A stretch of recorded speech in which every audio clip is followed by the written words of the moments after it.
So we were at strings in Java. तो हमने उस दिन ये देखा था कि अगर हम स्ट्रिंग और स्ट्रिंग बफर की बात करें तो क्या डिफरेंसेस हैं जब हम प्रोग्राम बनाते हैं, और बेसिक स्ट्रिंग का डिक्लेरेशन कैसे होता है, स्ट्रिंग बफर का डिक्लेरेशन कैसे होता है। तो हमने ये सीखा था कि लिटरल्स यूज़ करके या फिर न्यू कीवर्ड यूज़ करके, राइट। और फिर हमने एक दो प्रोग्राम्स करे थे। We have gone through with basics, very basics, है ना।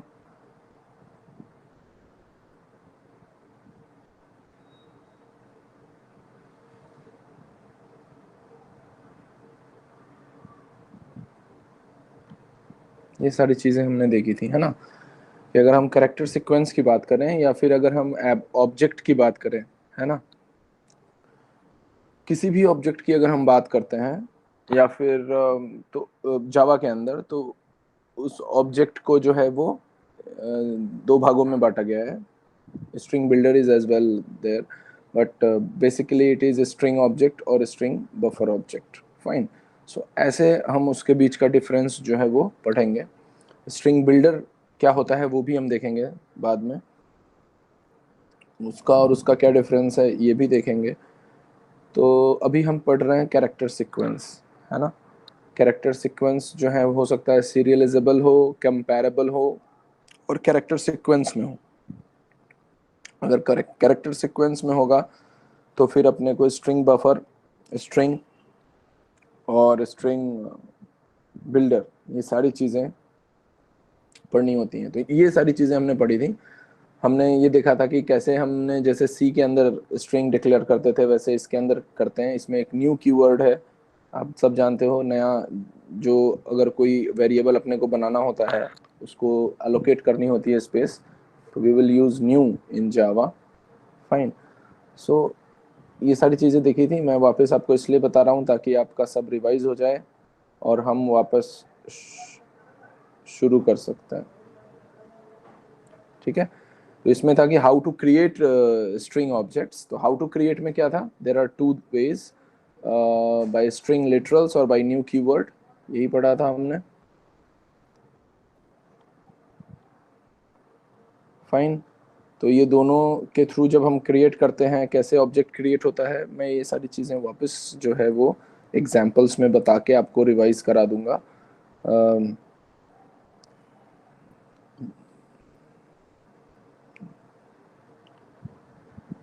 जो इनबिल्ट फंक्शंस हैं कैरेक्टर के, स्ट्रिंग के, स्ट्रिंग बफर के, वो सारे हैं अपने को भी देखने, ठीक है। तो one by one we will go through with each concept. Fine. So let's start it.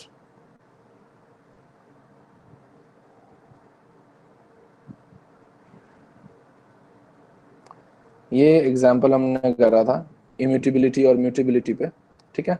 तो नाउ द क्वेश्चन अराइज कि when we are talking about mutability and immutability, अगर आपको याद हो, this is the very important concept. तो first question ये arise होता है कि why string objects are immutable in Java. Why string objects are immutable in Java. तो आप इसको यहीं समझो, ध्यान से समझो, मैं एग्जांपल के साथ समझाऊंगा। ये समझ लिया तो आपको आगे प्रोग्राम में दिक्कत नहीं होगी और आप किसी को भी एक्सप्लेन कर पाओगे, या इंटरव्यूअर हो या फिर एग्जामिनर हो, आप बता पाओगे कि एग्जैक्टली हो क्या रहा है, ठीक है। हमने ये पढ़ा था कि जब ऑब्जेक्ट्स जो हैं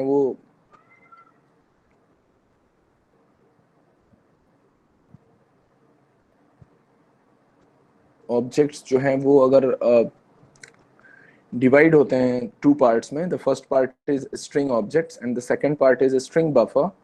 fine. Why string objects are immutable in Java, ठीक है। अब जावा के अंदर आपको पता है कि जावा जो है वो लिटरल्स का कंसेप्ट यूज करता है, समझ रहे हो। Suppose there are 5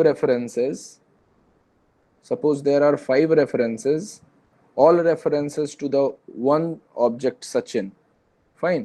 If one reference variable change the value of the object, it will affect it to the other reference variable.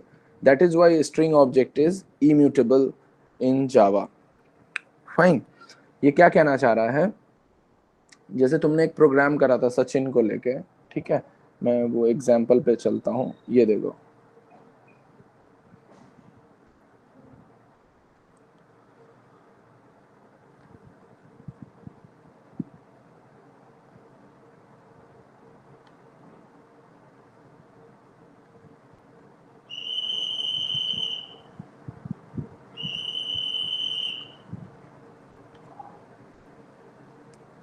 ये देखो, now it's visible to everyone.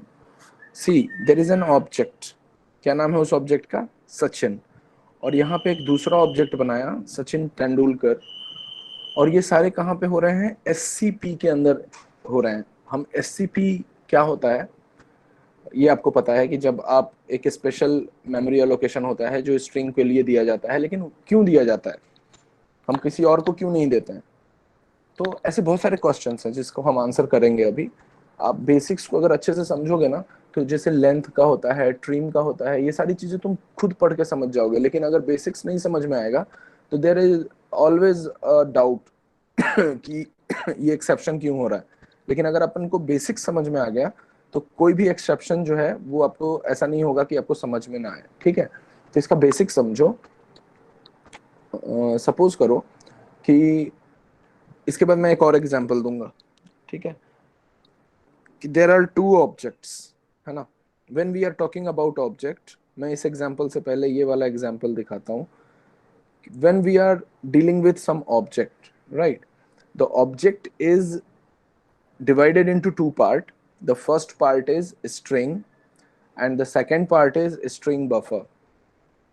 String is immutable and string buffer is mutable, है ना।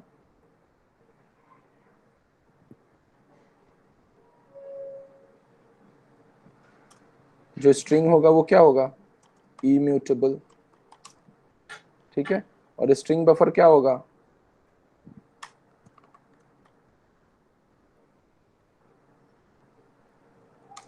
mutable, fine.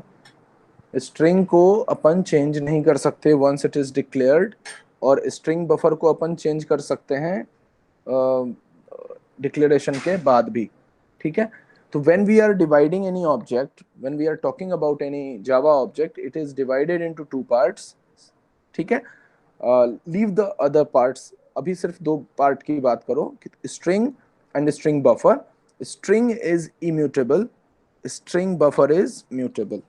String जो है वो once declared can not be changed, और string buffer जो है वो अगर डिक्लेयर होगा तो चेंज भी हो सकता है। इन दोनों का एग्जाम्पल हमने बेसिक किया था, बाकी हम डिफरेंसेस के साथ इसको अलग से सीखेंगे, ठीक है।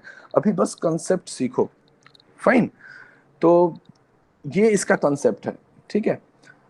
अब ये कह रहा है कि when we are talking about string,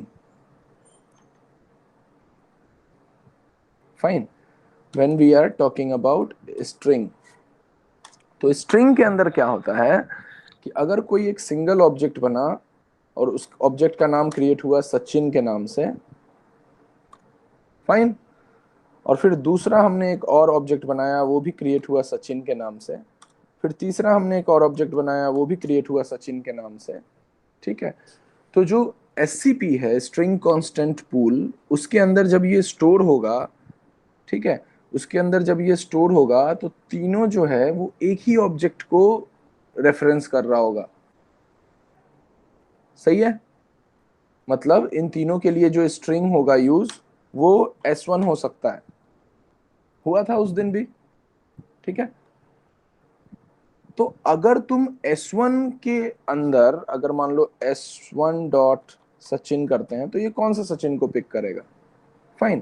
तो अगर तुम S1 के अंदर पहले वाले सचिन का अगर एड्रेस जो है वो अलग है, दूसरे वाले का अलग है, तीसरे वाले का अलग है ना, तो किसी एक का एड्रेस अगर तुम चेंज करोगे तो वो सारे का एड्रेस चेंज करेगा ना, समझ रहे हो। रेफरेंस पे काम करता है वो। ये कारण है कि वो एक ही ऑब्जेक्ट को जो है, जैसे मान लो S1 एक ऑब्जेक्ट बनाया, उसी को वो बार बार जो है वो रेफरेंस बताता है, उसी के रेफरेंस में ये ऑब्जेक्ट सारे क्रिएट हो रहे हैं, fine. So if you are changing any one of the Sachin address or any one of the Sachin parents detail, it will change each detail or each object you have created right there. Fine. किस case में होगा ये? सचिन के case में. इसलिए इसको immutable बनाया गया है कि भाई अगर ये एक बार हो जाए तो इसको हम चेंज ना कर पाए. अब हम आते हैं वापस नोट्स वाले में, फिर मैं वापस इस पे आऊंगा. ठीक है,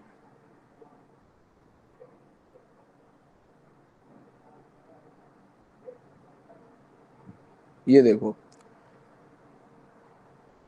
स्ट्रिंग कांस्टेंट पुल है. ठीक है, एस.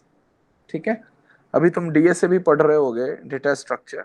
डेटा स्ट्रक्चर के अंदर जब हीप होता है या फिर स्टैक होता है तो क्या करता है वो? पहले पहला एलिमेंट एंटर करता है, फिर दूसरा एलिमेंट एंटर करता है, तो वो एलिमेंट प्लस प्लस होता चला जाता है. ठीक है, तो पहला वाला जो है वो एस के अंदर है, इसके अंदर तुमने डाला सचिन. ठीक है, इसका एक और एग्जाम्पल है.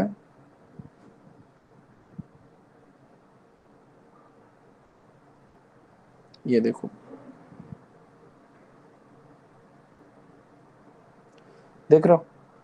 अगर मान लो कि तुम यहाँ पे कितने भी ऑब्जेक्ट क्रिएट कर दोगे, है ना, S1 क्रिएट किया उसके अंदर भी वेलकम डाला, S2 क्रिएट किया उसके अंदर भी वेलकम डाला.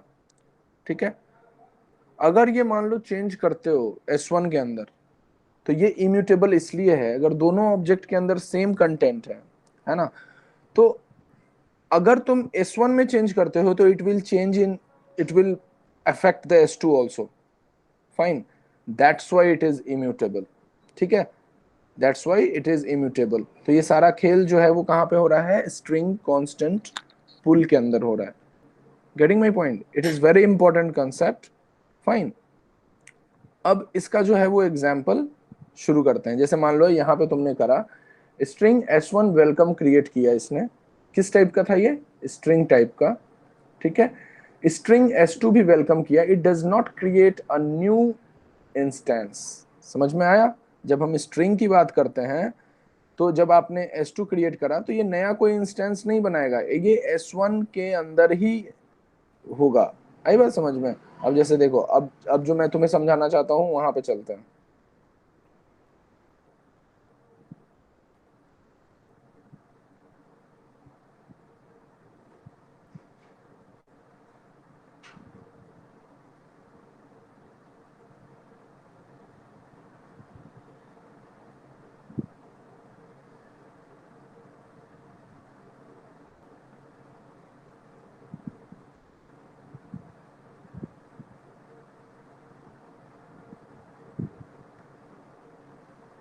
तुम्हें याद क्या रखना है? तुम्हें याद ये रखना है कि जब तुम लिटरल्स यूज करते हो या न्यू कीवर्ड यूज करते हो, कब? स्ट्रिंग के अंदर. याद रहे, वहां पे स्ट्रिंग बफर ना लिखा रहे. The object you are creating is a type of string. जो उसका क्लास होगा वो किसका होगा? स्ट्रिंग टाइप का. जो ऑब्जेक्ट होगा वो किस टाइप का होगा? स्ट्रिंग ऑब्जेक्ट होएगा, है ना. तो suppose there are 5 reference variable you are creating. तुमने 5 सचिन जो है वो क्रिएट किया है, या फिर कुछ और भी, वेलकम भी या सचिन कोई भी. और सारे रेफरेंसेस जो हैं, चूंकि वो स्ट्रिंग में बना हुआ है तो तुम्हें पता है कि वो सारे रेफरेंसेस नए इंस्टेंस नहीं क्रिएट करेंगे. वो सारे रेफरेंस जो हैं वो एक ही ऑब्जेक्ट को करेंगे, है ना, एक ही ऑब्जेक्ट को रेफर करेंगे. तो अगर एक का रेफरेंस वेरिएबल चेंज होगा तो दूसरे ऑब्जेक्ट के वैल्यू को डेफिनेटली जो है वो इफेक्ट करेगा. तो अगर दूसरे के वैल्यू को इफेक्ट करता है तो दिक्कत है. सपोज एक नॉर्मल एग्जांपल समझते हैं. देयर आर 5 स्टूडेंट्स और 3 students with the name Kartik और with the name Ram, Mohan, Sohan, anyone from you, like what is showing on the screen, Archit, Parv. ऐसे इस नाम के 5 बच्चे हैं, है ना. So when we are using string object for creating such 5 objects with name Parv और विद नेम अर्चित, तो वो 5 ऑब्जेक्ट तो क्रिएट हो गए, लेकिन वो रेफरेंस किसको करेंगे? सिर्फ एक इंस्टेंस को, S1 को. कब? जब हम स्ट्रिंग यूज करके उसको कर रहे हैं, not using string buffer. When we are using string, right. अब सपोज करो कि हर अर्चित जो है वो अपने आप में यूनिक है, हर पारव जो है अपने आप में यूनिक है, क्योंकि पेरेंट्स नेम अलग है, परसेंटेज अलग है, 12th का 10th का, एड्रेस डिटेल अलग है। So when you are making your string mutable, अगर उस स्ट्रिंग को तुम चेंज करने को,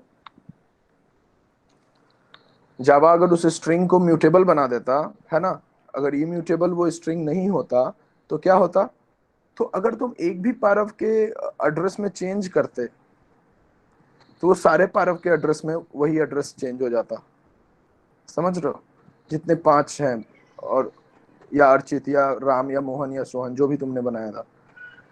इसलिए string objects are immutable in Java, इसलिए स्ट्रिंग ऑब्जेक्ट्स इम्यूटेबल होता है। क्यों? क्योंकि every time you are creating any object, every time you are creating any object for any 5 variables, 5 नया इंस्टेंस क्रिएट नहीं होता है, देर आर 5 रेफरेंस वेरिएबल, और सारे जो है वो सेम ऑब्जेक्ट को रेफर होंगे, जो कि सचिन है या अर्चित है या पारव है। अगर एक भी रेफरेंस वेरिएबल के अंदर तुम कुछ भी चेंज करोगे, whether it is name, detail, parents name, पढ़ाई लिखाई का जो डिटेल होता है, एजुकेशनल डिटेल, तो that will affect to all reference variable, that will affect to all reference variable। ठीक है, इसको एक बार समझो। I am giving 30 second time.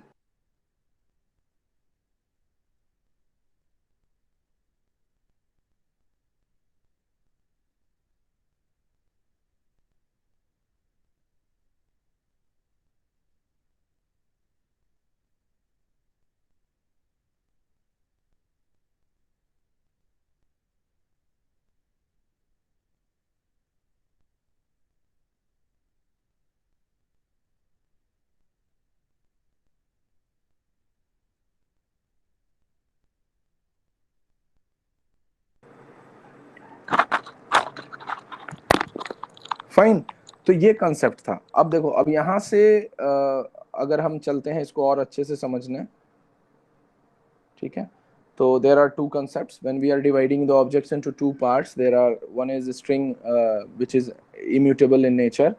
क्यों होता है ये हमने अभी देखा है ना, because it refers to the single object। every time you are making 5 references or n number of references, it is pointing toward the single object or single instances। so if you are making changes in any one of the references, सारे जो है उस object के reference में सारे references change हो जाएंगे, तो इसको इम्यूटेबल करना ही सही है। ठीक है, आगे और भी इसकी डिटेल देखते हैं अपन। दूसरा है स्ट्रिंग बफर, जो कि म्यूटेबल है, ठीक है, विच इज म्यूटेबल। ठीक है, आई होप यहां तक समझने में किसी को कोई दिक्कत नहीं है जितना मैंने अभी बताया। दूसरा देखते हैं concept. See, if we are talking about any object, fine, if we are talking about any object, it can be divided into two parts, right? First one is a string object and the second one is a string buffer। clear दिख रहा है आपको? ठीक है, ये मैंने इसलिए बताया कि जब मैं अभी प्रोग्राम बताऊंगा तो इसकी बहुत जरूरत होगी। ठीक है ना, जैसे मान लो कि अपन इक्वल मेथड कर रहे हैं, डबल ऑपरेटर मेथड कर रहे हैं, equals operator, double equals operator, तो तब ये समझने में मजा आएगा आपको कि ये कैसे काम करता है। ठीक है, इसको एज इट इज रहने देते हैं ताकि हम इसको अभी यूज करें, और हम कोई ऐसा एग्जाम्पल देखते हैं जिससे आपका कंसेप्ट थोड़ा और क्लियर हो और आपको मैं बता सकूं कि काम क्या कर रहा है।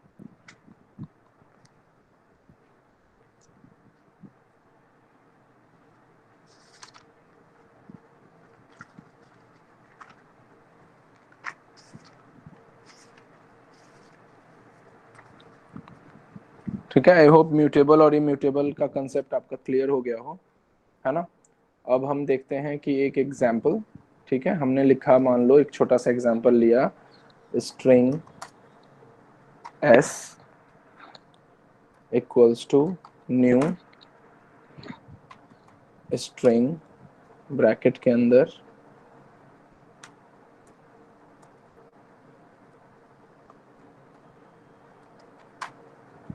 वर्चुसा,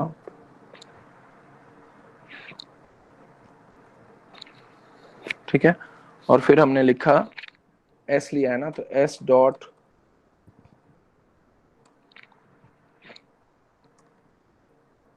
कॉनकैट, है ना, कॉनकैटेनेट के लिए जो यूज करते हैं, वर्चुसा के अंदर हमने दिया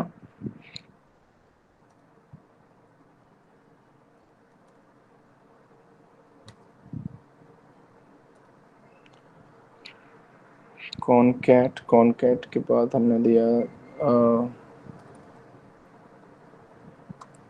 जावा,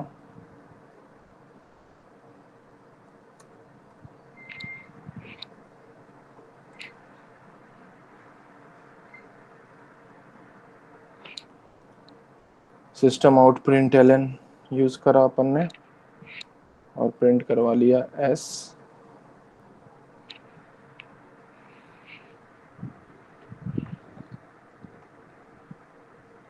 ठीक है। तो ये एक फर्स्ट पार्ट था इसको समझने के लिए, this is the first part, ठीक है। वी विल सी कि इसका क्या आउटपुट आएगा और आगे ये कैसे काम करेगा, we will see to it later, fine. ये तो कॉनकैटेनेट का काम कर रहा है,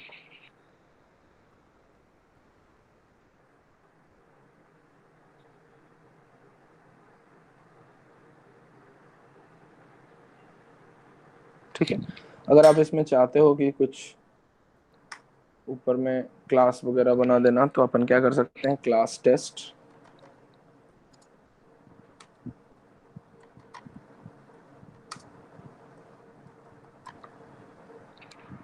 ठीक है।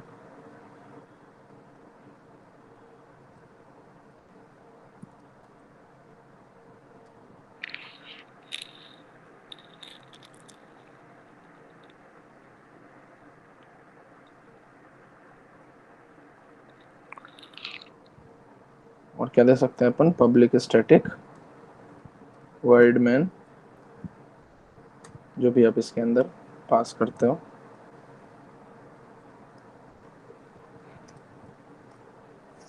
ठीक है। द मेन पार्ट इज, इसकी अभी कोई ज़रूरत नहीं है अगर हमें समझना है तो बस ये कंसेप्ट समझो कि ये कैसे काम कर रहा है, ठीक है। We are using string objects, don't forget that, fine. We are making the same thing, we are making the same thing, so I'm just going to copy it, and it is the second part, ठीक है। और इसको मैं इधर से नीचे वाले page पे ले चलता हूँ ताकि आपको सब साफ साफ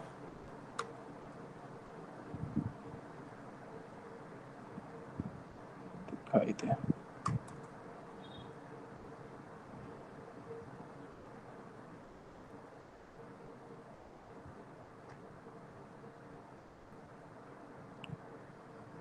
Let's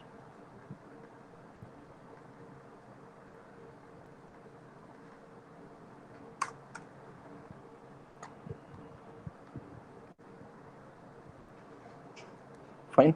So what is the second part? Second part में भी हम इसको एज इट पेस्ट करते हैं और यहाँ पे क्या लिखेंगे हम, स्ट्रिंग बफर,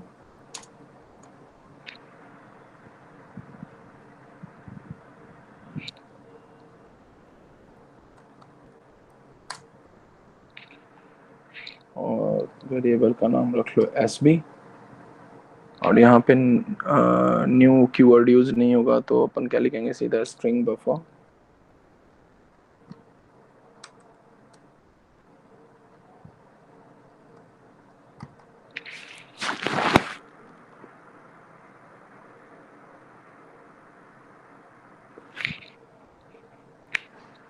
ठीक है। इसके अंदर वर्चूसा पास करा।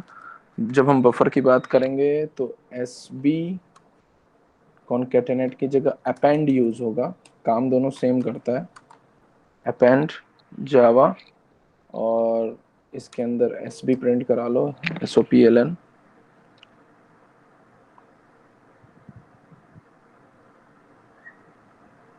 ठीक है. So when we are talking about string buffer, append will be used. Fine. When we are talking about string buffer, append will be used. ये कभी भूलना मत. I'm making it red. Fine. दोनों प्रोग्राम का क्या आउटपुट आएगा, कैसे काम करेगा, ये समझने के लिए हमें फिर वापस यहाँ चलना पड़ेगा. ठीक है, कि कैसे काम करता है इसमें ये सारी चीजें. ठीक है, एक सिंपल एग्जांपल है कि ये कैसे काम करता है. ठीक है.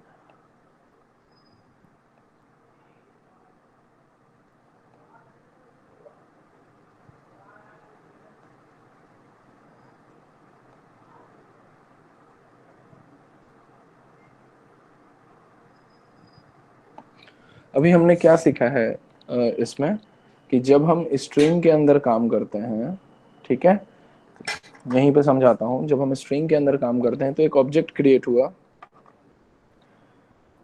एक ऑब्जेक्ट क्रिएट हुआ जिसका नाम था क्या, एस. ठीक है, और उस एस के अंदर तुमने कंटेंट डाला वर्चुसा. ठीक है. अब एक तो ऑब्जेक्ट इसमें क्रिएट हो गया जिसका नाम एस था. ठीक है, और वो किस टाइप का था, स्ट्रिंग टाइप का. तो अब तुम एस कॉनकैटेनेट जावा करोगे, यानी कि उसके रेफरेंस में यूज करोगे, तो एस कॉनकैटेनेट क्या काम कर रहा है, एस डॉट कॉनकैटेनेट क्या है, रेफरेंस वेरिएबल.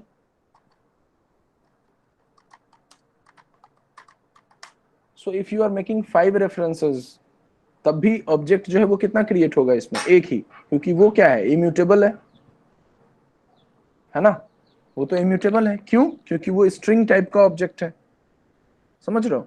तो इसका आउटपुट क्या आना चाहिए when we are using string object. When we are using string object, जब हम SOPLN एस करेंगे तो वो क्या प्रिंट करेगा.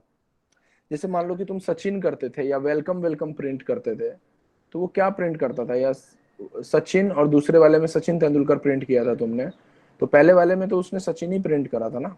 तो अगर वो इम्यूटेबल है और वो कितने भी रेफरेंसेस तुम बना दो, उसके अंदर जावा चेंज कर दो, कुछ भी चेंज कर दो, जो चेंज होगा, है ना, एस के अंदर जो है वो एक बार क्या आ चुका है, जो एस ऑब्जेक्ट तुमने बनाया है उसके अंदर क्या आ चुका है, वर्चुसा.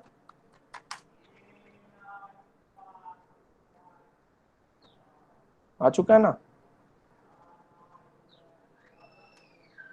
तो इसमें जो जावा की एंट्री है वो तो होगी नहीं, नॉट अलाउड, है ना. वर्चुसा आ गया, और वर्चुसा आने के बाद वो क्या है, इम्यूटेबल है, इम्यूटेबल यानी नो चेंज. तो एस ऑब्जेक्ट क्रिएट हुआ है, एस जो है वो इंस्टेंस है जो कि रेफरेंस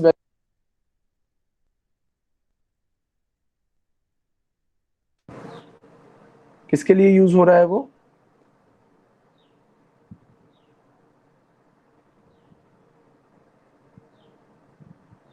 वर्चुसा के लिए, है ना. अब वो इम्यूटेबल है क्योंकि वो स्ट्रिंग टाइप का ऑब्जेक्ट है. ठीक है. तो अब जो जावा है वो उसमें अलाउड नहीं होगा, that is cross for you, that is not allowed, क्योंकि वो इम्यूटेबल है. ठीक है.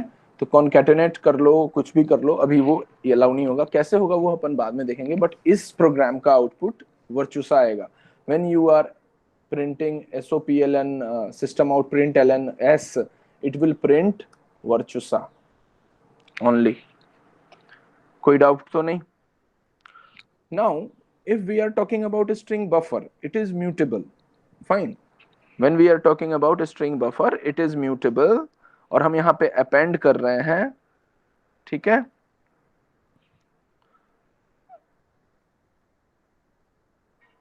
तो क्या काम करेगा ये, अगर यहाँ append कर रहे हैं तो वर्चुसा जावा, सिंपल.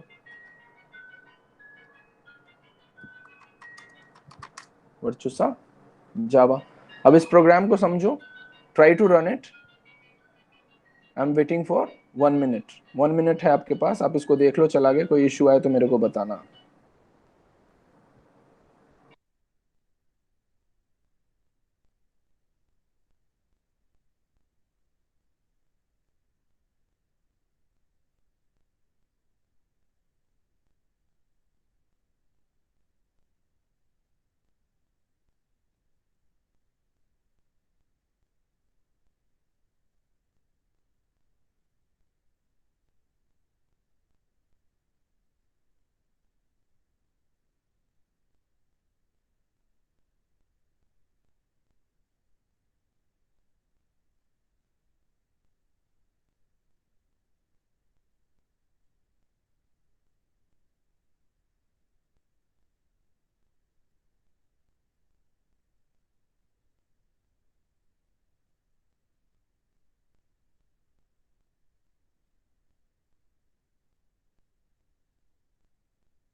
फाइन, ये कंसेप्ट समझ में आया?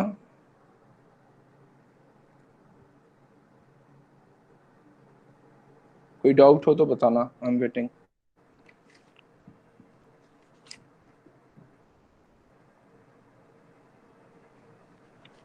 ये कंसेप्ट सिर्फ ये समझाने का था कि इम्यूटेबल और म्यूटेबल क्या होता है। Once it is declared it can not be changed, है ना। रेफरेंस वेरिएबल आप कितने भी बना लो किसी भी नाम से, कोई फर्क नहीं पड़ेगा, ठीक है।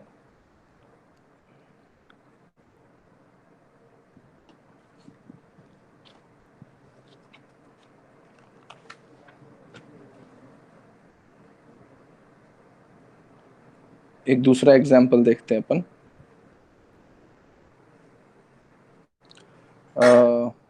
इसी एग्जाम्पल में सपोज करो कि हम कुछ ऐसा लिखते हैं,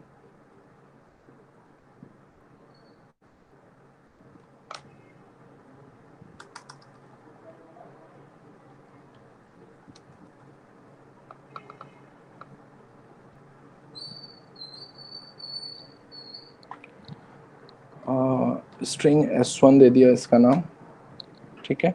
string s1 equals to new string Virtusa, fine.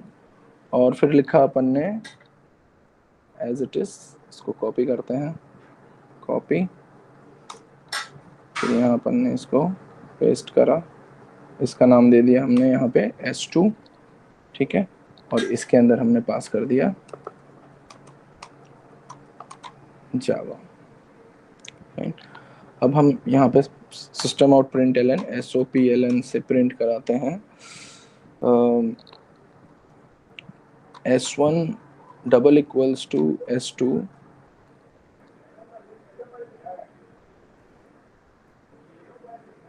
और फिर इसको तो समझ ही रहे हैं अपन, और एक और लाइन लिखते हैं अपन SOPLN S1 equals to S2, ठीक है। इक्वल्स टू ऑपरेटर यूज कर रहे हैं S1, ठीक है। फिर हमने लिखा इक्वल्स, ये बड़ा इंपॉर्टेंट कंसेप्ट है, इक्वल्स, और फिर ब्रैकेट के अंदर हमने लिखा S2 bracket close, main bracket close, फिर बाहर आ गए,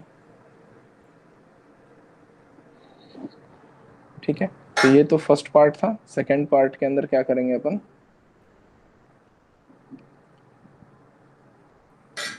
सेकंड पार्ट के अंदर इसको साथ में ही लिख के चलते हैं ताकि अपना जो है कंसेप्ट क्लियर रहे।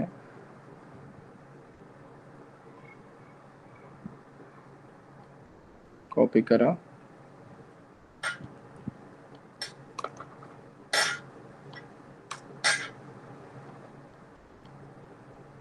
ठीक है। अब यहाँ पे हमने लिखा स्ट्रिंग बफर SB1, फिर यहाँ पे न्यू यूज होगा, नया क्रिएट करना है तो न्यू स्ट्रिंग बफर, ठीक है। फिर स्ट्रिंग बफर,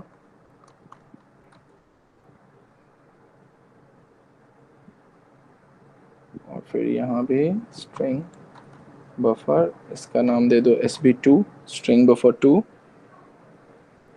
ठीक है।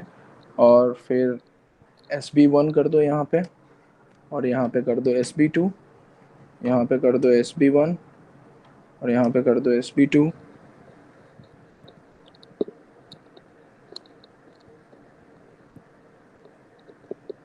ठीक है। अब ये वही कंसेप्ट यूज करो म्यूटेबल और इम्यूटेबल का, ठीक है। Same concept will be used. तो क्या प्रिंट करेगा ये, चेक करके बताओ।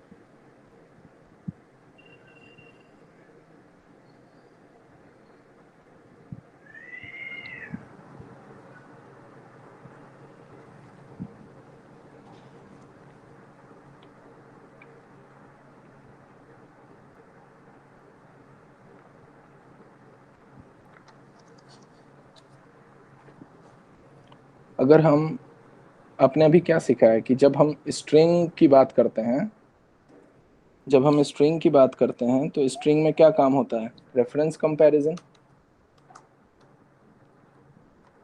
रेफरेंस कंपैरिजन, ठीक है। और जब हम स्ट्रिंग बफर की बात करते हैं,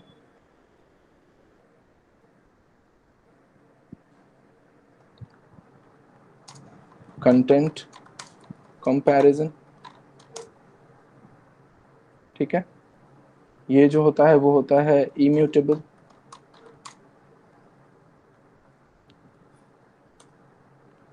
और ये जो होगा वो क्या होगा? म्यूटेबल होगा।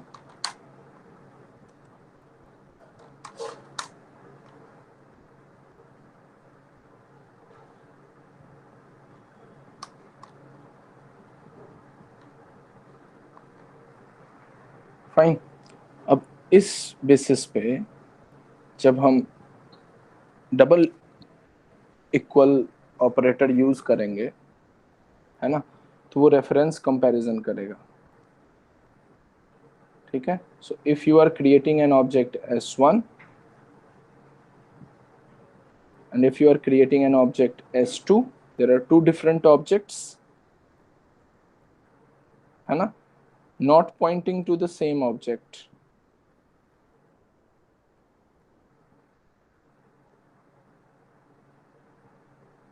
तो क्या प्रिंट करेगा? ट्रू या फॉल्स?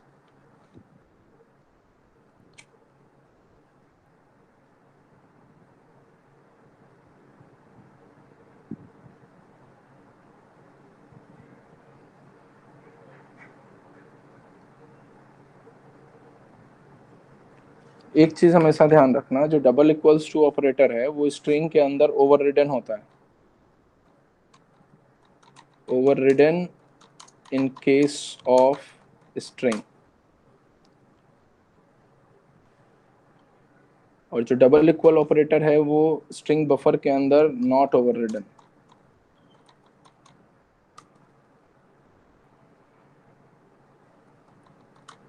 फाइन, ओवररिडन नहीं होएगा। इसमें देख के बताओ कि अगर हम ऑब्जेक्ट जो है अभी क्रिएट किया हमने s1 और s2, तो वो किसको पॉइंट करेगा? सेम ऑब्जेक्ट को पॉइंट करेगा? नहीं करेगा ना। अगर हम स्ट्रिंग की बात कर रहे हैं तो वो सेम ऑब्जेक्ट को पॉइंट करेगा। So when we are asking for output for s1 equals to s2, it will always return reference comparison होएगा। रेफरेंस कंपैरिजन होएगा तो क्या होएगा? इम्यूटेबल है, याद रखना। तो हमेशा जो है s1 equals to s2 जो है वो फॉल्स जो है वही देगा ना। अगर उसके अंदर मान लो वो सेम ऑब्जेक्ट को नहीं कर रहा है, सेम ऑब्जेक्ट से सेम ऑब्जेक्ट को कंपेयर नहीं कर रहा है ना, तो वो हमेशा फॉल्स वैल्यू रिटर्न करेगा, हमेशा जो आउटपुट होगा वो फॉल्स होगा, ठीक है। हमेशा जो है वो फॉल्स वैल्यू रिटर्न करेगा। ये गलत था, ये यहाँ पे आएगा, ठीक है। इक्वल ऑपरेटर जो है वो ओवररिडन होता है इस केस में, ठीक है। इसको सेव करता हूँ। अब जो s1 equals to s2 है, अगर ये not pointing to the same object, क्या लिखेंगे अपन? If not pointing to same object, if not pointing to the same object, इस केस में ये क्या करेगा? फॉल्स प्रिंट कर देगा, है ना। और ये सेम ऑब्जेक्ट को तो पॉइंट कर नहीं रहा है। अगर ये दोनों सेम ऑब्जेक्ट को पॉइंट कर रहा होता तो ये ट्रू करता, लेकिन अभी तो ये क्या है? रेफरेंस कंपैरिजन है ना। तो अगर दोनों का रेफरेंस सेम होगा, अगर मान लो S1 के बराबर अपन करें और दोनों का रेफरेंस सेम रहे तो ये ट्रू करता, अदरवाइज ये हमेशा फॉल्स करेगा, ठीक है। जब हम आएंगे स्ट्रिंग बफर के केस में, ठीक है, जब हम आएंगे स्ट्रिंग बफर के केस में, तब क्या करेगा, यही सेम लाइन। अभी इक्वल्स टू वाला भूल जाओ, ये ओवर रिडन का कंसेप्ट मैं भी बताऊंगा कैसे काम करता है। अभी आप ये बताओ, नॉट ओवर रिडन तो ये होगा इक्वल्स टू के केस में।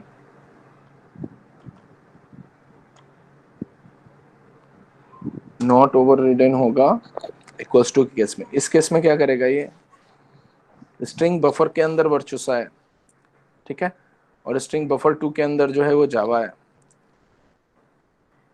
ठीक है। दोनों ऑब्जेक्ट जो है वो रेफरेंस वेरिएबल पे, ये डबल इक्वल्स टू ऑपरेटर किस पे काम करता है, रेफरेंस पे। When there is a same object they are pointing to, then only it will print true, otherwise it will print false, ठीक है। तो इस केस में भी ये फॉल्स प्रिंट करेगा। म्यूटेबिलिटी इम्यूटेबिलिटी से पहले ये ऑपरेटर्स जो है वो काम करेंगे। बाकी यहाँ पे इम्यूटेबिलिटी और म्यूटेबिलिटी का भी जो है वो अप्लाई नहीं हो सकता है ना। Satyam, there is a question कि how can we apply in boolean in string. वो भी आएगा, जब आएगा then we will discuss it. Fine, अभी जो सिखा रहा हूँ वो सीखो, ठीक है। बुलियन भी देखेंगे, डबल भी देखेंगे, इंट भी देखेंगे, सब कुछ देखेंगे कैसे करते हैं। जो जो होगा आपके सिलेबस में वो सारे पॉइंट्स डिस्कस करेंगे। अभी जो बेसिक समझा रहा हूँ वो बेसिक समझो, आता है तो फिर कोई बात नहीं, बढ़िया है। इनमें से कुछ पूछो, अगर इनमें से कोई कुछ नहीं आता या कुछ भी।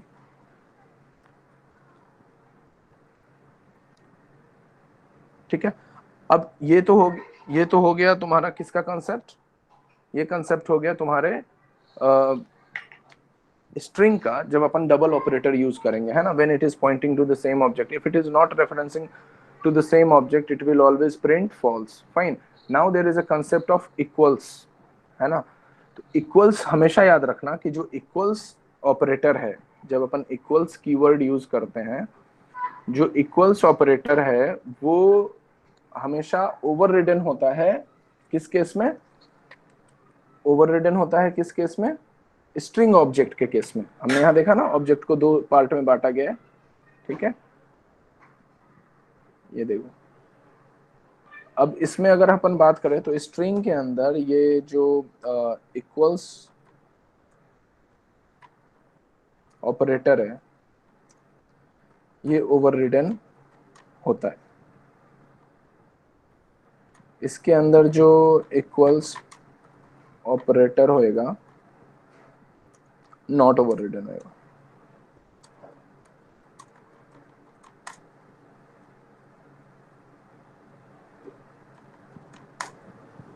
ठीक है। अब ये ओवर रिडन होता है तो क्यों होता है, क्वेश्चन ये है। ओवर रिडन इसलिए होता है क्योंकि कंटेंट का जो है वो कंपैरिजन करता है, ठीक है। ओवर रिडन इसलिए होता है क्योंकि कंटेंट का जो है वो कंपैरिजन करता है, ठीक है। ऐसे जो इक्वल मेथड है वो रेफरेंस और एड्रेस कंपैरिजन के लिए यूज आता है, ठीक है ना। एड्रेस और रेफरेंस कंपैरिजन के लिए यूज आता है, लेकिन स्ट्रिंग बफर के अंदर ओवर रिडन नहीं होता और स्ट्रिंग ऑब्जेक्ट के अंदर ओवर रिडन होता है, ठीक है। कौन, इक्वल्स मेथड। और ओवर रिडन क्यों होता है, ताकि वो कंटेंट को कंपेयर कर पाए, ठीक है, ताकि वो कंटेंट को कंपेयर कर पाए। So if both point two same object, है ना। अब ये देखो, ये दोनों तो सेम ऑब्जेक्ट को पॉइंट नहीं कर रहा है ना। इस केस में भी पहला ऑब्जेक्ट है SB1 और दूसरा है SB2, ठीक है। पहला है SB1 और दूसरा है SB2। तो if both points to same object, no difference in both cases in different object, है ना। अगर मान लो कि अलग अलग ऑब्जेक्ट है तो जो इक्वल्स टू का अपन बात करेंगे ये भी हमेशा फॉल्स करेगा। अगर अलग अलग ऑब्जेक्ट है, क्यों, अलग अलग ऑब्जेक्ट होगा और सेम फंक्शन यूज होगा, ओवर रिडन नहीं हो रहा है, तो डेफिनेटली कंटेंट कंपेयर करेगा और ये हमेशा फॉल्स होगा कि both are pointing to different object. Same object को करेगा तब तो वो ट्रू वैल्यू देगा, है ना। अब जो इक्वल्स ऑपरेटर है वो ऊपर वाले केस में क्या करेगा, not point two same object, ठीक है, लेकिन ओवर रिडन हो रहा है।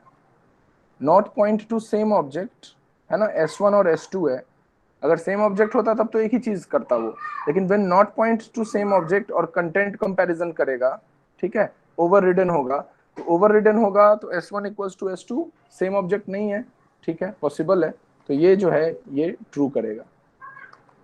तो कंक्लूजन इज, कंक्लूजन क्या है कि डबल ऑपरेटर बोथ केस में सेम होगा, यानी कि सेम आउटपुट देगा, और इक्वल्स जो है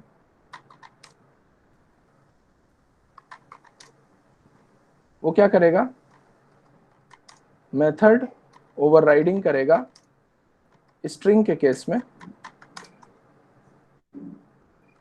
not allowed method overriding in string buffer case.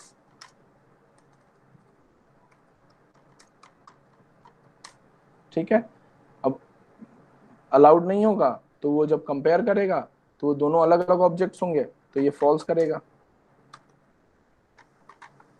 ओवररिडन करेगा, ओवरराइडिंग कंसेप्ट याद करो, दोनों अलग अलग ऑब्जेक्ट्स हैं, तो ये स्ट्रिंग के केस में ट्रू रिटर्न करेगा।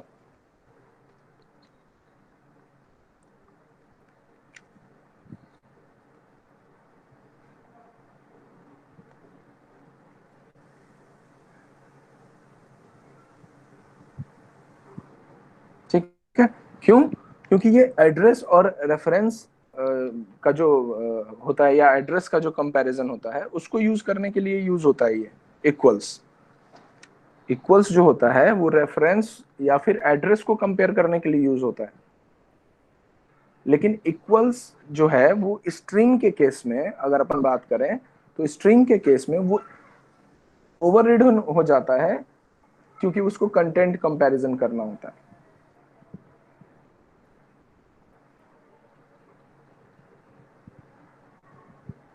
ठीक है,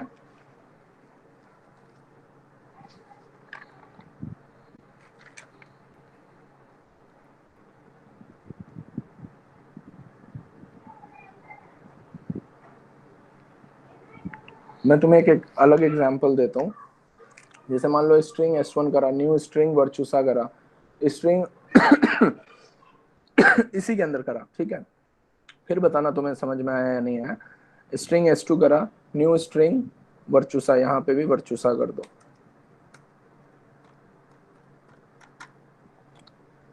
ठीक है, अभी हमने चेंज करा, ठीक है, अब हम सिस्टम प्रिंट आउट कर रहे हैं S1 S2 को बराबर कर रहे हैं, ठीक है, अलग अलग ऑब्जेक्ट है, सिस्टम प्रिंट आउट कर रहे हैं, S1 और S2 को बराबर कर रहे हैं, और S1 थोड़ा चेंज कर रहे हैं, S1 डॉट इक्वल्स S2, ठीक है, ये पहला केस है, इसका अभी हमने कोई कंक्लूजन नहीं निकाला है, सही है, इसके अंदर दोनों में सेम कंटेंट है। अब सेकंड पार्ट पे आते हैं। सेकंड पार्ट में है SB1 न्यू स्ट्रिंग बफर वर्चुसा, और SB2 न्यू स्ट्रिंग बफर, यहाँ पे भी वर्चुसा कर लो,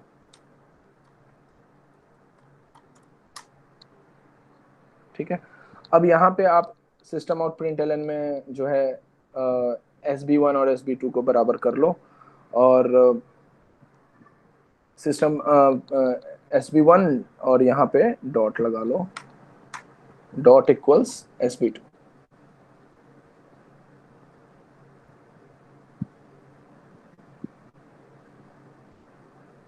ठीक है। अब जब ये कंपेयर करेगा, इसको ध्यान से देखना, अभी मैं इसको बता रहा हूँ, इसके आउटपुट पे आते हैं अपन पहले वाले के, ठीक है, इसको यहाँ से मैं हटाता हूँ, आपको सब पता है ओवर रिडन कहाँ पे होता है, कैसे होता है, ठीक है। अब इसके आउटपुट पे आओ,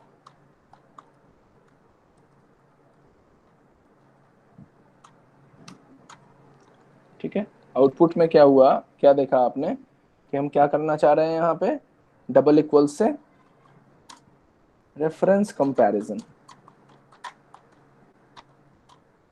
कर रहे हैं, कहीं से कोई दिक्कत नहीं,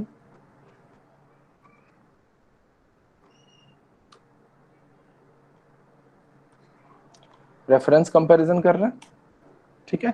अब रेफरेंस कंपैरिजन करेंगे तो दोनों का ऑब्जेक्ट जो है वो both should have same object, मानते हो? ठीक है, अगर अपन रेफरेंस करेंगे कंपैरिजन तो दोनों s1 डॉट होता तो चलता। यहां पे we are making two objects, पहला जो है वो s1 बनाया और दूसरा ऑब्जेक्ट हमने s2 बनाया, सही है। s1 के अंदर भी जो है वो हमने वर्चुसा प्रिंट कराया और s2 के अंदर भी हमने वर्चुसा प्रिंट कराया, ठीक है। बट जो डबल ऑपरेटर होता है वो किसके लिए काम करता है? Double equals to operator. Double equals to operator हमेशा काम करता है रेफरेंस कंपैरिजन के लिए, एंड रेफरेंस कंपैरिजन हमेशा ट्रू तब देगा when both are pointing to the same object. Fine, it is pointing to the same object? No, it is not pointing to the same object because this is the first object and this is the second object. I hope now it's clear, है ना? सही जा रहा है? अब बताओ कि अगर both are pointing not pointing to the same object तो ये फिर वापस false print करेगा ये वाला लाइन, तो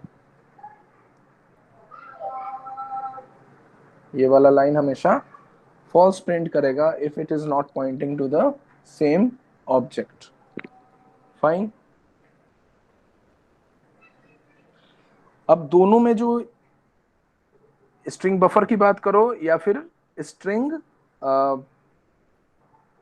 ऑब्जेक्ट की बात करो, दोनों में जो डबल इक्वल्स टू है वो सेम तरीके से काम करता है कि सिमिलर ऑब्जेक्ट होंगे अगर पॉइंट करेगा तभी तो वो उसको कंपेयर कर पाएगा, रेफरेंस कंपैरिजन होएगा, तो इसमें भी ये फॉल्स प्रिंट करेगा। यहां तक समझने में कहीं से कोई दिक्कत नहीं, समझ में आ रहा है? when you are passing virtusa and java and virtusa doesn't matter, जो concept है वो beautiful concept of java, that is reference variable comparison, reference comparison, address comparison. fine, so यहाँ पे आपको immutability सब समझ में आ रहा होगा कि कैसे काम करता है, ठीक है। if both are pointing to the same object, if s1 is compared with this s1 only, then only it will give some value like true or something, otherwise it will always return false value. Fine, now the very important concept, that is equals.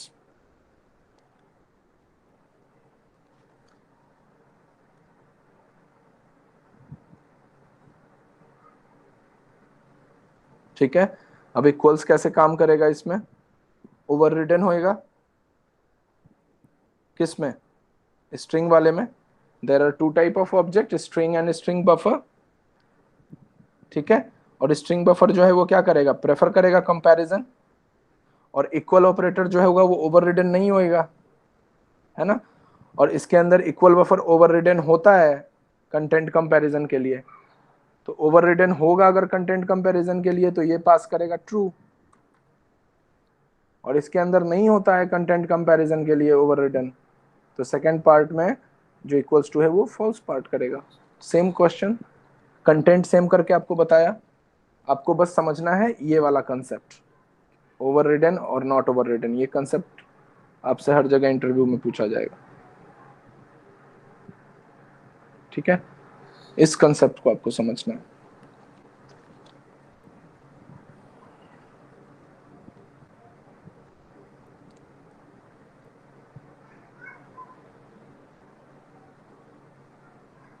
ओवररिडन क्यों होता है? क्योंकि उसको content को compare करना होता है, जब कंटेंट को कंपेयर किया तो वो ट्रू प्रिंट करा, ठीक है।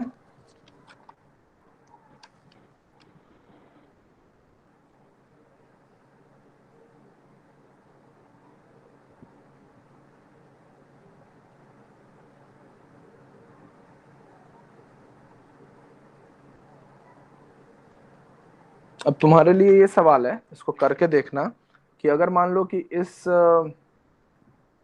वर्चुसा की जगह हम जावा करते हैं पिछले क्वेश्चन में, तब भी ये ट्रू करा था ना प्रिंट अपने को, है ना। तो ऐसा क्यों करा था? ठीक है, स्ट्रिंग वाला। ओवररिडन कंसेप्ट अगर तुमको समझ में आया था जब मैंने बताया था, तो ये भी तुमको समझ में आ जाएगा। ठीक है, ये तो सिंपल है कि double operator pointing to the same object, अगर सेम ऑब्जेक्ट को पॉइंट नहीं करेगा तो डबल ऑपरेटर हमेशा फॉल्स प्रिंट करेगा।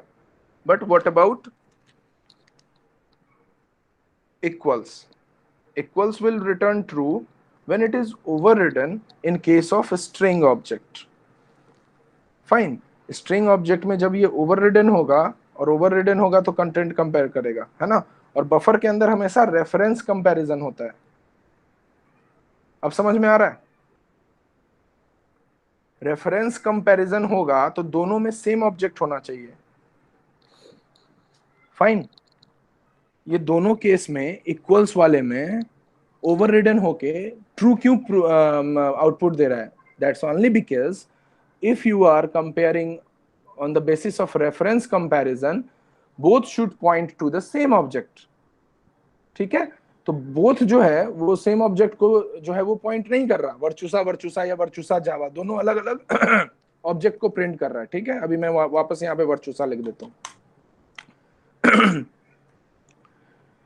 Now the concept of overridden is कि जब इसको कंटेंट कंपैरिजन करना होता है स्ट्रिंग के अंदर, ठीक है, कंटेंट कंपैरिजन करना होगा स्ट्रिंग के अंदर, तो वो क्या करेगा कि ये देखेगा कि दोनों के ऑब्जेक्ट अलग अलग हैं, दोनों के ऑब्जेक्ट अलग अलग हैं, यानी कि ये पॉसिबल है, तो it will return a true value because it can be overridden in case of string, but it will always return false value in case of string buffer because वहां पे ओवररिडन नहीं होता। ठीक है, वहां पे रेफरेंस कंपैरिजन होता है, और रेफरेंस कंपैरिजन में ऑब्जेक्ट सेम होने चाहिए। देख रहे हो, ऑब्जेक्ट सेम होना चाहिए, ऑब्जेक्ट सेम होगा तभी वो ट्रू वैल्यू प्रिंट करेगा, अदरवाइज ऑलवेज फॉल्स। तो अगर ये कंसेप्ट समझ में आ गया तो आगे आपको कहीं दिक्कत नहीं आनी है।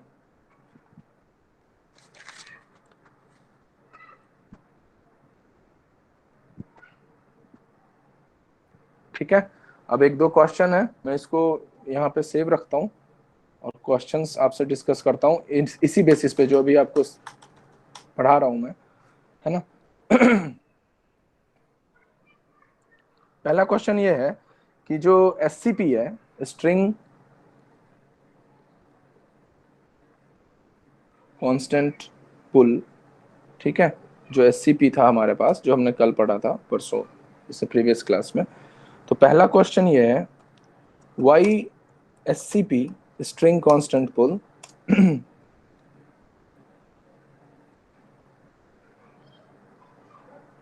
opt for string not for string buffer।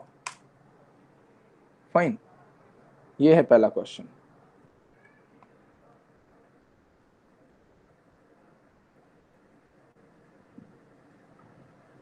ठीक है, दूसरा क्वेश्चन हम देखेंगे, लेकिन पहला क्वेश्चन का पहले कर लें। कोई आंसर है इसके लिए? स्ट्रिंग कांस्टेंट पुल, पहले स्ट्रिंग कांस्टेंट पुल क्या होता है ये समझो। स्ट्रिंग कांस्टेंट पुल जो है वो एक स्पेशल टाइप का मेमोरी एलोकेशन होता है जो एफिशिएंट मेमोरी के लिए दिया जाता है। किस केस में? स्ट्रिंग के केस में, जो कि स्ट्रिंग बफर के केस में नहीं होता। तो क्वेश्चन ये अराइज होता है कि स्ट्रिंग के लिए क्यों होता है और स्ट्रिंग बफर के लिए क्यों नहीं होता। तो इसको समझने के लिए सबसे जो कॉमन एग्जांपल है वो ये है कि अगर आपको याद हो कि मैंने आपको बताया था कि if we are making any small और big project in Java, whether it is of 1000 lines or whether it is of 100 lines or whether it is of 10 lines, there is no possibility there would have not been any string objects throughout। Fine, any kind of project you are making, any kind of project, so if you are using 1000 lines, I have told you at least 900 objects would be string objects। Fine, so we can make a relation, we can make it relatable or referenced with the concept कि suppose करो कि we are a regular customer of some grocery shop or some garment shop or somewhere, है ना, जहाँ पे हम daily जाते हैं, या फिर अमूमन जाते हैं, हमेशा ही जाते हैं, उस ग्रोसरी शॉप में तो हम डेली जा सकते हैं। तो सपोज करो कि हम किसी दिन जो है अपने घर से पैसे ले जाना भूल गए हों या वॉलेट भूल गए हों, तो किसी एक दिन जो है वो डेफिनेटली हमारे को जो है वो कन्वीनियंस प्रोवाइड करेगा कि ठीक है आप कल दे देना, fine. So same regular customer Java का कौन है? स्ट्रिंग ऑब्जेक्ट है, ध्यान रखना। तो पहला पॉइंट तो क्या होगा? Regular customer. ऐसे याद रखोगे तो कभी भूलोगे नहीं, ठीक है? रेगुलर कस्टमर, इसको कैसे याद रखोगे?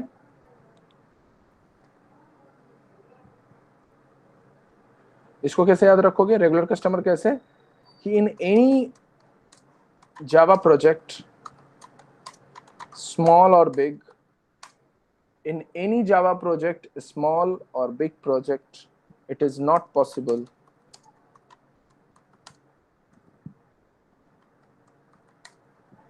to proceed without a string object, ठीक है? लेकिन स्ट्रिंग बफर में क्यों नहीं है? ये भी तो क्वेश्चन था। स्ट्रिंग बफर में इसलिए नहीं है क्योंकि अगर 10 लाइन का जावा प्रोग्राम है या 100 लाइन का जावा प्रोग्राम है, it may have string buffer, 1 or 2 objects, और इट मे नॉट हैव, कोई फर्क नहीं पड़ेगा, ध्यान रखना, है ना? अगर मान लो नहीं भी हो स्ट्रिंग बफर ऑब्जेक्ट्स तब भी चलेगा। That's why it is not necessary to have a string constant pull. That's why it is not necessary to have a string constant pull.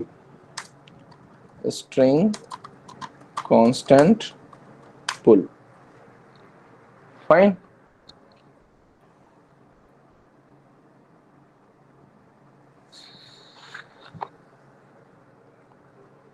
I hope I'm clear to everyone.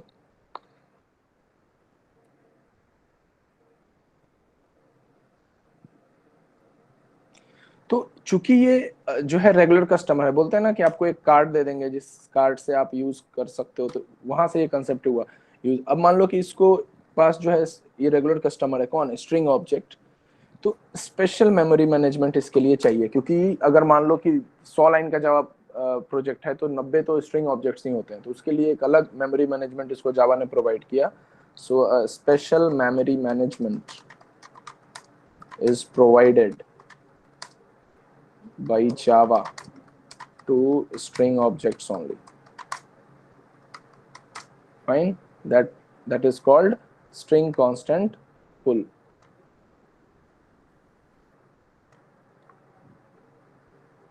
ठीक है, अभी कोई पूछेगा तो बता सकते हो आप लॉजिक्स के साथ।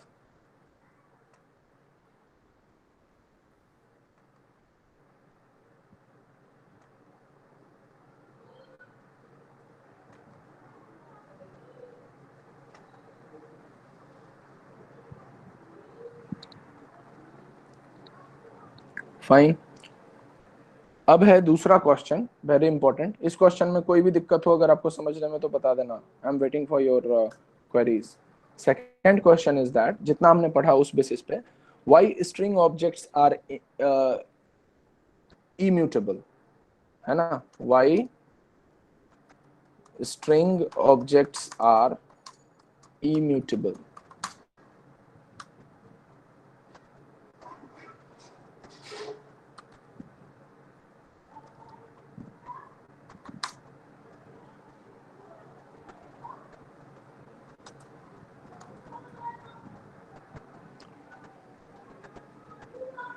और ऐसा भी क्यों होता है कि स्ट्रिंग बफर ऑब्जेक्ट्स जो होते हैं वो म्यूटेबल होते हैं?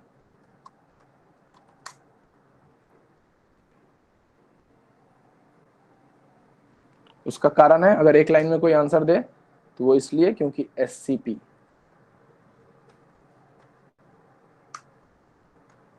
यानी स्ट्रिंग कांस्टेंट पुल के कारण, जो कि जावा ने इसको प्रोवाइड करा हुआ है।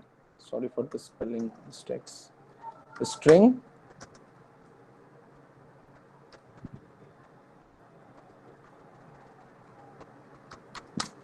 कांस्टेंट पुल के कारण। अब वो कैसे काम करेगा? सेम ऑब्जेक्ट रेफरेंस और रीयूज्ड मल्टीपल टाइम्स, ठीक है। सेम ऑब्जेक्ट स्ट्रिंग के अंदर यूज्ड मल्टीपल टाइम्स, जैसे अभी वर्चुसा यूज हुआ था, S1 जो है वो भी वर्चुसा बता रहा था, S2 जो है वो भी वर्चुसा बता रहा था।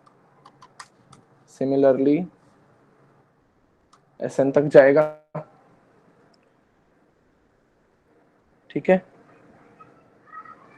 अब यही जो है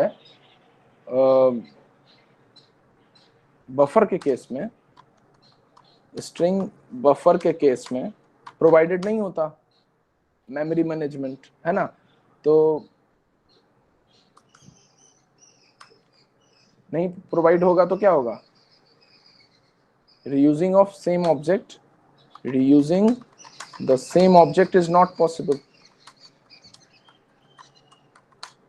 ठीक है।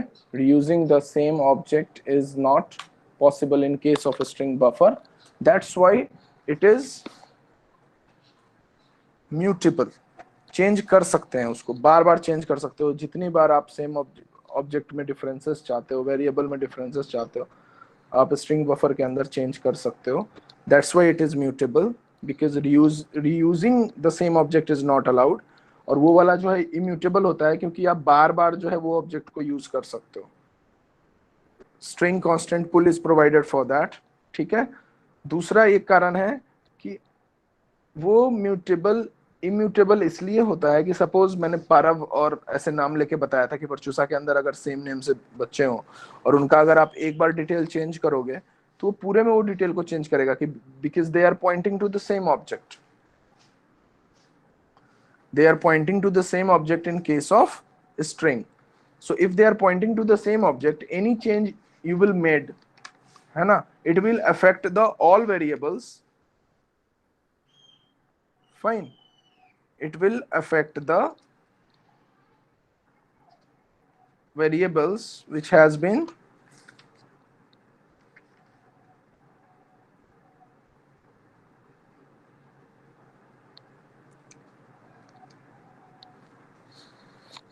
declared along with the first one, ठीक है। and the last question is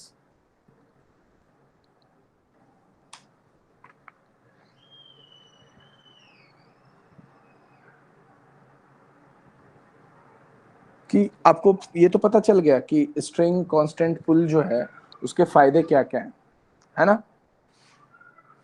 single object का मल्टीपल रेफरेंस हो सकता है, सिंगल ऑब्जेक्ट जो है multiple objects, reusing of object जो है वो अलाउ होता है। पर इसमें खामी क्या है? एससीपी में प्रॉब्लम क्या है?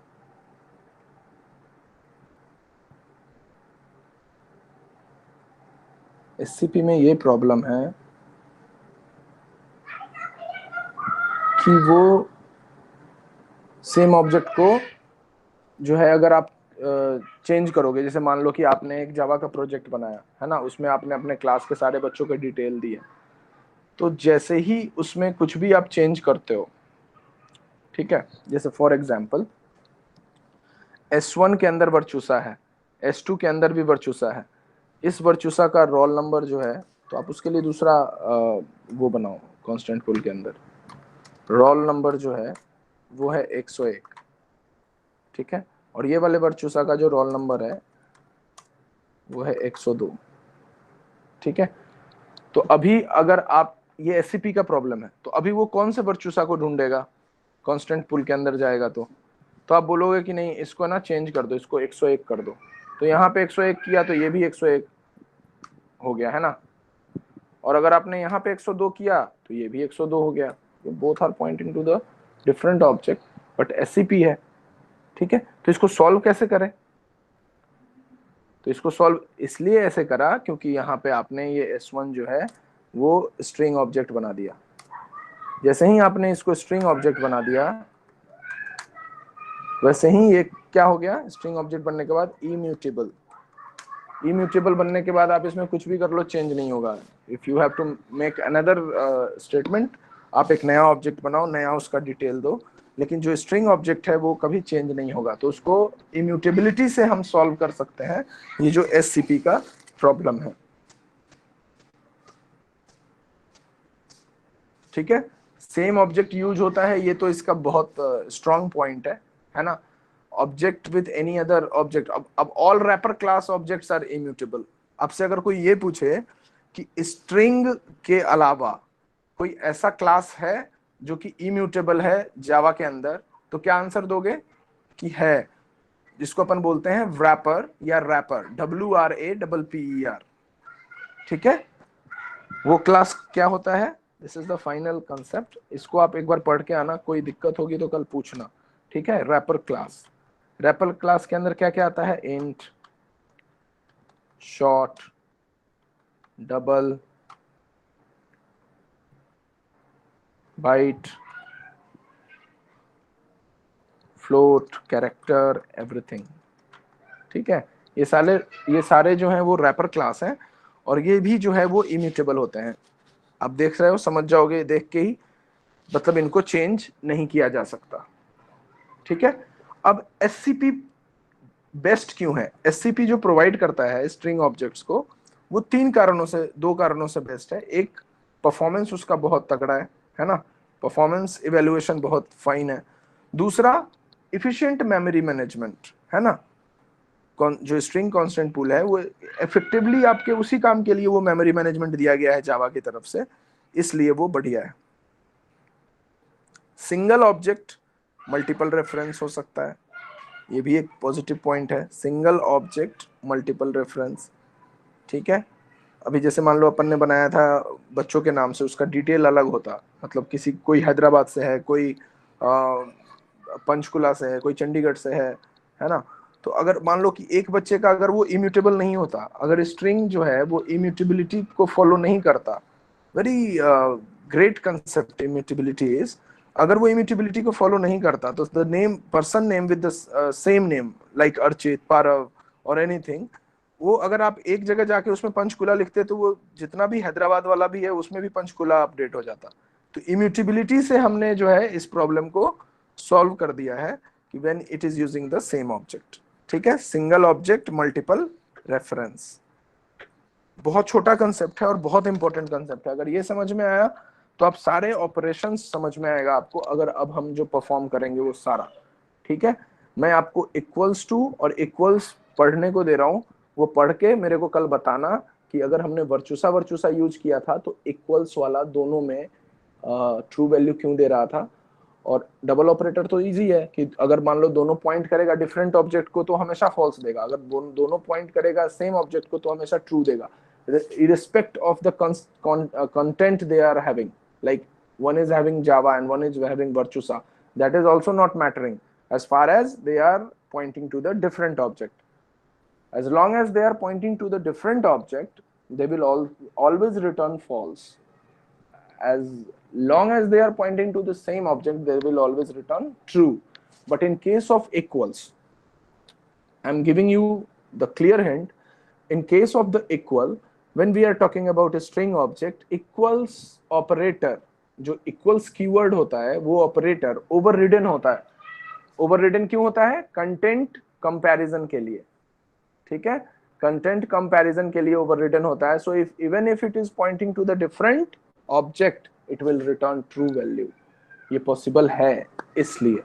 अदरवाइज जब आप बफर में जाओगे तो बफर में it is pointing to the different object, fine, तो वहां ओवररिडन का कंसेप्ट फॉलो नहीं करता, इक्वल्स ऑपरेटर को अलाउ नहीं होता कि आप ओवररिडन कर पाओ, तो it will always return false value. Fine, तो आज इतना ही पढ़ा हमने, इतने को अच्छे से कर लेना। और ये हमने अच्छे से पढ़ा कि स्ट्रिंग जो है उसके अलावा, स्ट्रिंग के अलावा अगर कोई क्लास ऐसा है जो कि इम्यूटेबल है तो वो है रैपर क्लास। रैपर क्लास क्या होता है? इंट, शॉर्ट, कैरेक्टर, ये सारे। ठीक है,